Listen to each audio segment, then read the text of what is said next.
আরেকটি কথা বলা জরুরি, সেটি হলো আমরা কিন্তু 5ই আগস্টে নেতাকর্মীদেরকে এত রাস্তায় পাই নাই।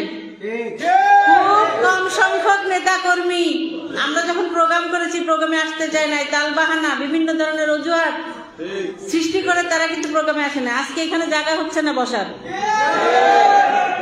বিএনপি করেন ভালো কথা, 5 বছরও ছিলেন না ভালো কথা, আওয়ামী লীগের সাথে আঘাত করে চলেছেন সেটাও ভালো কথা, সেটাও মেনে নেব। কিন্তু আজকে আপনারা প্রোগ্রামে এসে স্টেজে বসতে চাইবেন, সামনের সারিতে বসতে চাইবেন, এটা মেনে নেব না।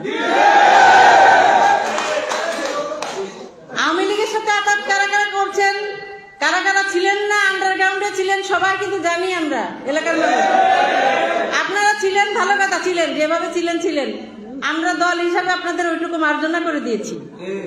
আপনারা আসেন, আমাদের সাথে আসেন, আমরা আপনাদেরকে ছেড়ে যাব না। হয়তো অতীতে আপনাদের অনেক ত্যাগ তিতিক্ষা আছে দলের প্রতি, সেটুকু মূল্যায়ন আমরা করব। কিন্তু তাই বলে যারা এতদিন ধরে রাস্তায় সংগ্রাম করেছে, যারা এই আন্দোলনে 12 বছরে ফ্যাসিস্টের বিরুদ্ধে আন্দোলন করতে গিয়ে মামলার আসামি হয়েছে, নির্যাতনের শিকার হয়েছে বিভিন্ন ভাবে, তাদেরকে সরাই দিয়ে আপনার সামনের সারিতে এসে বসার চেষ্টা করবেন, সেটা মেনে নেব না।